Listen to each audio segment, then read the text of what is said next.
Kita mohon Tuhan bisa bertambah, bahkan meluas ya, sampai ke mana-mana kita pergi, banyak orang diselamatkan karena mereka melihat Kristus.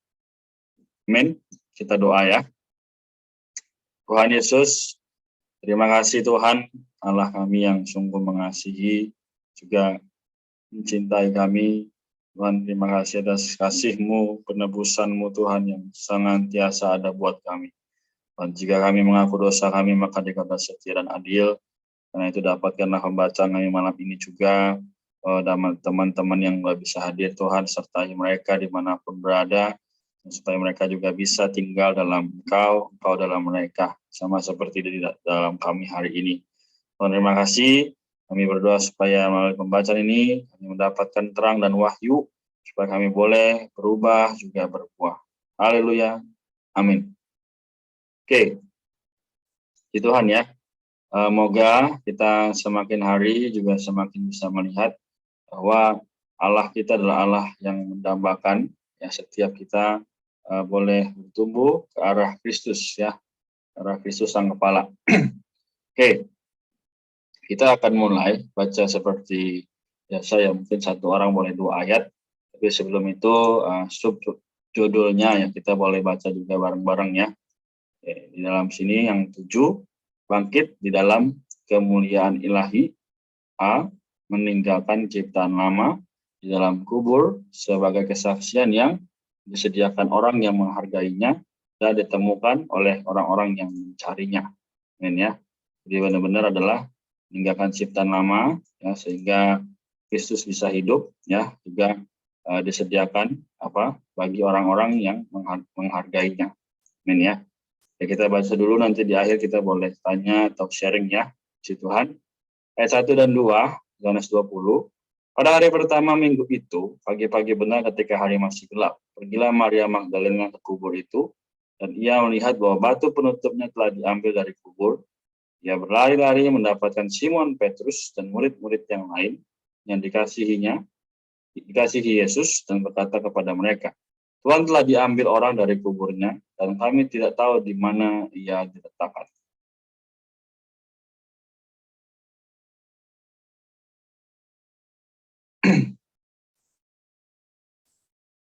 Steven bisa, ayat 3 dan 4.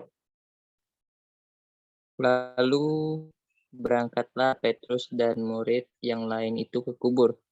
Keduanya berlari bersama-sama, tetapi murid yang lain itu berlari lebih cepat daripada Petrus sehingga lebih dahulu sampai di kubur. Ia menjenguk ke dalam dan melihat kain kafan terletak di tanah, akan tetapi ia tidak ke dalam. Kemudian datanglah Simon Petrus juga menyusul dia dan masuk ke dalam kubur itu. Ia melihat kain kafan terletak di tanah. Amen. Sedangkan kain peluh yang tadinya ada di kepala Yesus tidak terletak dekat kain kafan itu, tetapi terlipat tersendiri di tempat yang lain. Sesudah itu, masuklah juga murid yang lain yang lebih dahulu sampai di kubur itu dan melihatnya dan percaya.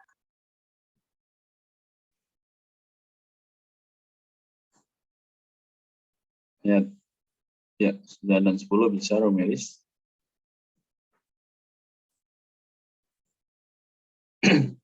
Ayat berapa Kak sekarang? 9 dan 10. 9 dan 10. 9, sebab selama itu mereka belum mengerti isi kitab suci yang mengatakan bahwa ia harus bangkit dari antara orang mati. Lalu pulanglah murid-murid itu ke rumah. Disaksikan oleh malaikat yang diutus Allah. Baik, Putri, ayat 11-12, boleh dilanjutkan.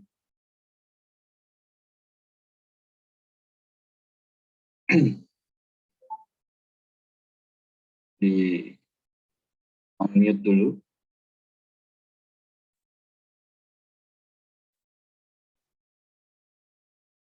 Oke. Mungkin masih berhalangan ya. Saya lanjutkan aja ya. Ayat 11 dan 12, tetapi Maria berdiri di luar kubur itu dan menangis. Sambil menangis, ia menjenguk ke dalam kubur itu, dan tampaklah olehnya 2 orang malaikat berpakaian putih, yang seorang duduk di sebelah kanan, di sebelah kepala, dan yang lain di sebelah kaki di tempat mayat Yesus terbaring sebelumnya. Kata malaikat-malaikat itu kepadanya, "Ibu, mengapa engkau menangis?" Jawab Maria kepada mereka, "Tuhanku telah diambil orang dan aku tidak tahu di mana ia diletakkan." Menghasilkan banyak saudara dan membuat Bapa dan anaknya Allah menjadi Bapa dan dan Allah Allah mereka. mereka. Ayat dalam Ayat kebangkitan dan kebangkitan tampak oleh orang-orang yang mencari dan berangkat kepada Bapa. dan Bapa. Sesudah berkata demikian, ia menoleh ke belakang dan melihat Yesus berdiri di situ, tetapi ia tidak tahu bahwa itu adalah Yesus. Kata Yesus kepadanya, "Ibu, mengapa engkau menangis? Siapa yang engkau cari?" Maria menyangka orang itu penjaga taman, lalu berkata kepadanya, "Tuan, jikalau Tuan yang mengambil dia, katakanlah kepadaku di mana Tuan meletakkan dia, supaya aku dapat mengambilnya." Kata Yesus kepadanya, "Maria." Maria berpaling dan berkata kepadanya dalam bahasa Ibrani, "Rabuni," artinya guru. Amin. Kata Yesus kepadanya, "Janganlah engkau memegang aku terus, sebab aku belum naik kepada Bapa. Tetapi pergilah kepada saudara-saudaraku dan katakanlah kepada mereka bahwa sekarang aku akan pergi kepada Bapakku dan Bapamu, kepada Allahku dan Allahmu." Maria Magdalena pergi dan berkata kepada murid-murid, "Aku telah melihat Tuhan," dan juga bahwa Dia yang mengatakan hal-hal itu kepadanya. Datang sebagai roh, dihembuskan ke dalam kaum beriman.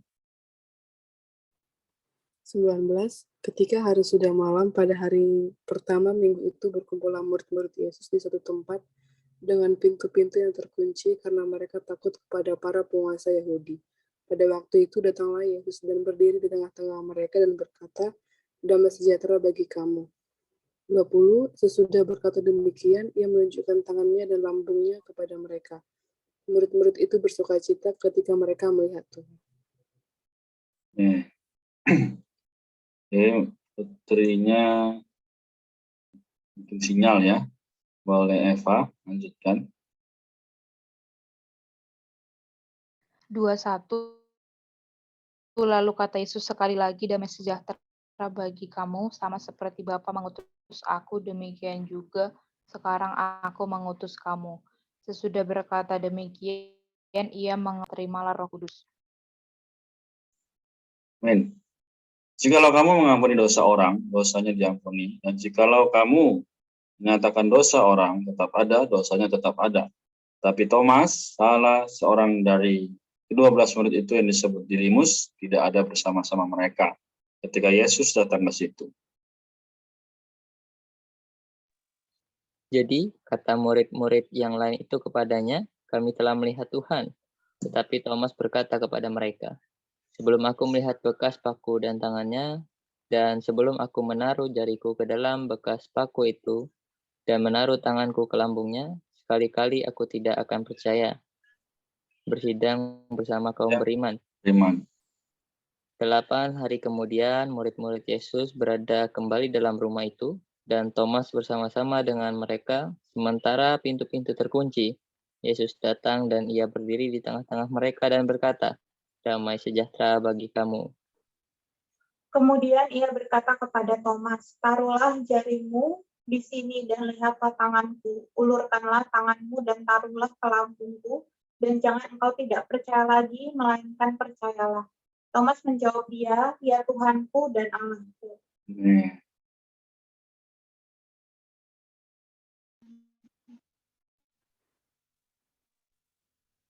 Kata Yesus kepadanya, "Karena engkau telah melihat aku, maka engkau percaya.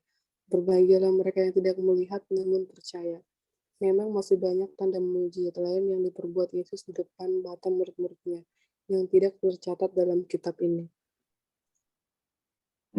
Ayat terakhir kita boleh baca sama-sama ya. Tetapi hal-hal ini telah dicatat supaya kamu percaya bahwa Yesuslah Mesias Anak Allah, supaya karena percaya kamu memperoleh hidup dalam namanya. Oke. Ayat terakhir ini sangat membawa kita juga menyadari ya bahwa Tuhan adalah Mesias, yang anak Allah. Benar-benar ya, meskipun di dalam kehidupannya sebagai manusia pada saat itu banyak orang ya, bahkan ahli Taurat, imam-imam kepala, orang Farisi yang mengenal kitab suci, mengetahui Alkitab, tidak mengakuinya, ya, bahkan mengolok-olok dan menyalibkannya. Tapi kita lihat ya dari ayat 1 sampai 31 tadi ya, bahwa Tuhan sendiri bangkit dalam kemuliaan ilahi ya. Jadi siapa yang bisa bangkit dari kematian? Nggak ada ya, selain daripada Tuhan sendiri, Yesus Kristus yang kita hari ini telah ada di dalam kita. Ya, jadi ketika pada hari itu ya, pagi-pagi benar, hari masih gelap. Ya. Ini luar biasa ya, Maria Magdalena. Ya, di sini ada Ella, ada Eva, ya, ada Kak Maria, ada Rumiris ya. Kalau kalian pagi-pagi mungkin jam 3:30 kali ya, masih gelap, kuburan berani nggak? Ya, kayaknya ini yang laki-laki ya, Steven sama aku juga kayaknya nggak berani kayaknya ya. Karena ya pasti satu sisi ngeri ya, tapi juga kan kita nggak boleh takut ya. Tapi memang di sini menunjukkan apa? Bahwa perempuan atau siapapun itu yang ada di dalam kitab ini ya, Maria Magdalena, ya, murid-murid ya, mereka sangat cinta pada Tuhan sampai-sampai tidak lagi mempedulikan lingkungan sekitar. Ya, karena dia tahu bahwa Tuhan itu telah dikuburkan. Nah, lalu ia melihat bahwa batu penutupnya telah diambil dari kubur. Ya. Jadi ia berlari, dapat Simon Petrus ya, Tuhan telah diambil orang, ya, telah dari kuburnya, dan kami tidak tahu di mana ia diletakkan. Nah, kebangkitan Tuhan ini menunjukkan bahwa Tuhan akan menjadi roh di dalam setiap kita. Tuhan akan menjadi esa dengan kita. Ya. Nah, dikatakan lagi ya, kita lihat di sini sangat baik bahwa ia menjenguk ke dalam dan melihat kain kafan terletak di tanah, akan tetapi ia tidak masuk ke dalam. Ya, lalu kita lihat ya di sini satu perkataan yang sangat baik juga bahwa sesudah itu masuklah juga murid yang lain lebih dahulu sampai di kubur itu dan ia melihatnya dan percaya. Nah, jadi memang manusia ini harus melihat dulu baru bisa percaya. Tapi iman kita adalah iman yang apa? Tidak kita lihat, tapi kita percaya. Nah ini kita justru lebih tinggi ya daripada para murid. Karena pada saat itu mereka mungkin nggak percaya Yesus bangkit. Tapi hari ini karena kita telah diberikan hayat atau diberikan diri Tuhan sendiri sebagai segala sesuatu, maka kita bisa menjadi orang yang mendapatkan sukacita ini. Ya. Lalu ayat selanjutnya ya, bahkan ayat 13, kata malaikat-malaikat itu kepadanya, Ibu, mengapa engkau menangis? Jawab Maria kepada mereka, Tuhanku telah diambil orang, dan aku tidak tahu di mana ia diletakkan.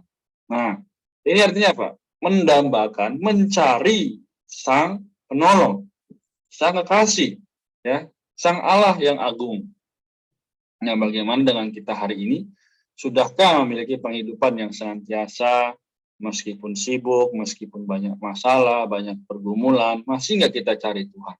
Rindu nggak kita akan kasih-Nya yang besar? Ya, kalau kita masih mencari, berarti kita sama seperti Maria ini. Ya, jadi kita menangis, ya Tuhan, aku kok nggak ada kehadiran-Mu rasanya. Aku kok hidup sepertinya sama seperti orang-orang dunia. Nah, kalau kita punya perasaan itu, maka kita di jalan yang benar. Tapi kalau kita sampai pada tahap di mana, oh, ya ada Tuhan, nggak ada Tuhan sama aja. Yang penting aku ibadah, yang penting aku Kristen. Ini berbahaya. Ya. Jadi teman-teman sekalian, kita perlu menjadi orang yang sadar bahwa kebangkitan Tuhan seharusnya membawa kita lebih mengapresiasi kasih Tuhan. Sampai ayat 16 dikatakan, kata Yesus kepadanya, Maria. Nah ini kan padahal di saat ini Maria nggak tahu siapa yang manggil. Tapi kenapa dia bisa berpaling dan berkata kepadanya, Rabuni? Kenapa dia bisa sadar? Karena Maria tahu siapa yang memanggilnya. Maria tahu siapa yang menjadi Allahnya dari sebelum dikubur, bahkan sampai setelah dikubur yaitu bangkit, dia tetap tahu bahwa ini adalah Tuhannya. Ya.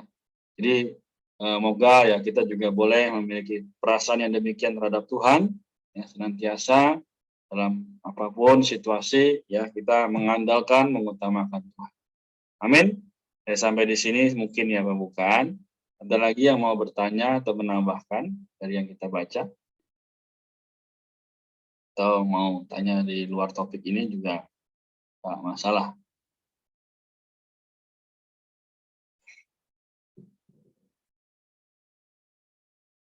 Atau dirasa sudah cukup nih?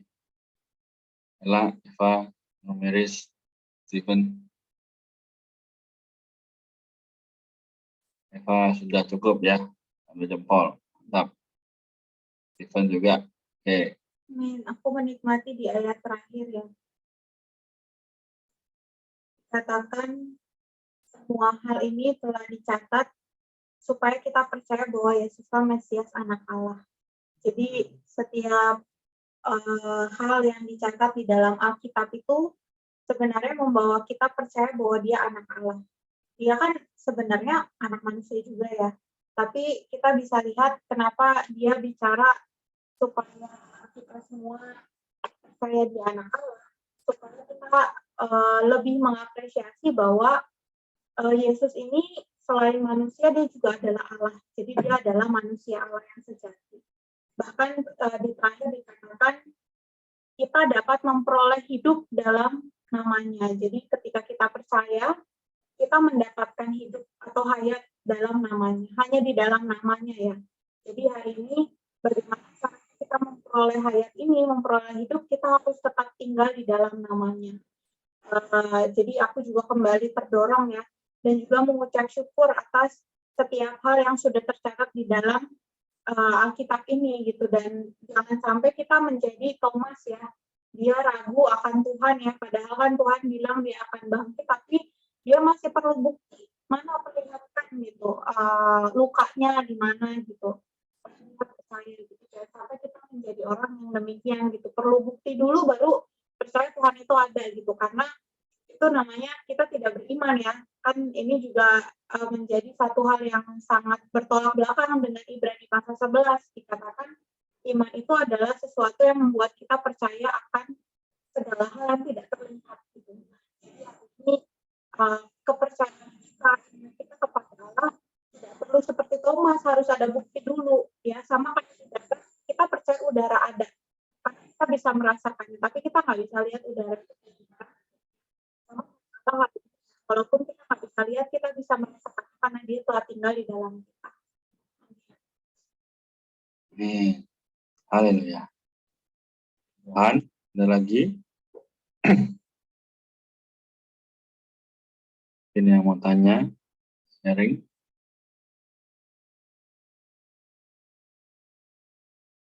Oke, hitungan sampai 5 ya. Kalau nggak ada, kita simpulkan ya. 1, 2, 3, 4, 5. Mungkin kita boleh tanya sama-sama ya, ini juga menjadi pertanyaan setiap kita adalah bagaimana kita bisa terus senantiasa mengaplikasikan atau hidup dalam kebangkitan Tuhan. Ya tidak lain tidak bukan adalah kita menjadi orang yang benar-benar serius ketika kita berdoa. Serius ketika kita datang pada Tuhan oleh firman. Kapan? Ya setiap hari, kalau bisa setiap saat. Ya, karena di dalam kehidupan kita punya waktu 24 jam sehari, ya berapa banyak yang kita gunakan untuk Tuhan. Ya mungkin kita lagi berangkat kerja, berangkat kuliah, ya kita ada waktu 1 jam, 2 jam, ya di situ kita doa nggak? Atau malah kita secara nggak langsung ya kita senantiasa pegang gadget, ya pegang handphone, kita scroll sosial media kita. Itu boleh nggak? Ya nggak salah juga. Tapi masakah kita mau membuang-buang waktu 1-2 jam itu ya hanya untuk itu? Nah kan sebenarnya nggak ada dampak yang positif. Memang ada mungkin pengetahuan yang kita dapat. Tapi apakah diri Kristus bertambah dalam kita? Apakah Tuhan yang bangkit itu sudah menjadi terus memiliki penghidupan yang diperbesar dalam kita? Atau malah kitanya yang semakin besar. Nah, jadi teman-teman sekalian, malam ini adalah bagaimana sebagai orang muda, yang kita nggak cukup hanya seperti, oh aku beribadah, aku memuji Tuhan. Memang baik sekali. Tapi kita perlu maju lagi ke tahap berikutnya, yaitu sampai di mana Tuhan yang mengendalikan hidup kita. Jadi kita nggak lagi bisa beropini, kita nggak bisa lagi mengajukan pikiran kalau bukan karena Tuhan. Ya, jadi seperti ayat 22 dibilang, sesudah berkata demikian ia mengubusi mereka dan berkata, terimalah Roh Kudus. Jadi sekarang Roh Kudus sudah kita terima, tapi masakan kita masih mau hidup berdasarkan pikiran kita. Amin ya. Jadi moga malam ini ya senantiasa kita berlatih, belajar karena nggak ada kata namanya lulus. Ya kalau kita udah lulus berarti kita sudah bersama-sama dengan Tuhan. Jadi pada malam ini ya Stephen, Ella, ya Eva, Romiris, ya Maria, diriku juga ya. Kita sama-sama terus belajar. Amin. Oleh karena itu kita sampai di sini ya. Apakah ada yang bersukarela untuk mendoakan kita semua malam hari ini?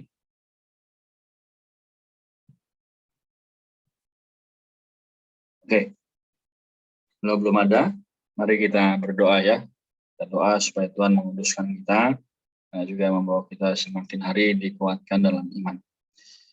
Tuhan Yesus, Tuhan yang kami kasihi, Tuhan yang kami juga sembah, kami mengucap syukur atas firman malam ini, kembali menyadarkan kami bahwa sebagai orang yang telah diselamatkan, kami tidak bisa hanya sekedar menjadi orang yang, oh Tuhan sebagai Kristen, tapi justru iman kami perlu ditambahkan, kepercayaan kepada yang kelihatan juga perlu terus ditambahkan, sehingga makin hari kami makin boleh dikendalikan, diatur oleh Roh itu yang ada di dalam kami.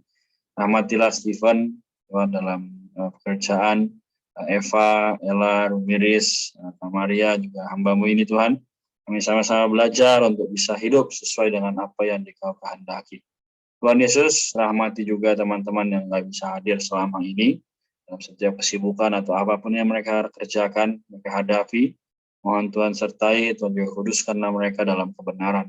Tuhan Yesus, kami berdoa, dalam firman yang kami baca secara pribadi maupun bersama-sama, Kau terus bertambah, Kau terus bisa tertampil pada banyak orang. Yang memuji-Mu Tuhan, kami berdoa. Amin. Oke.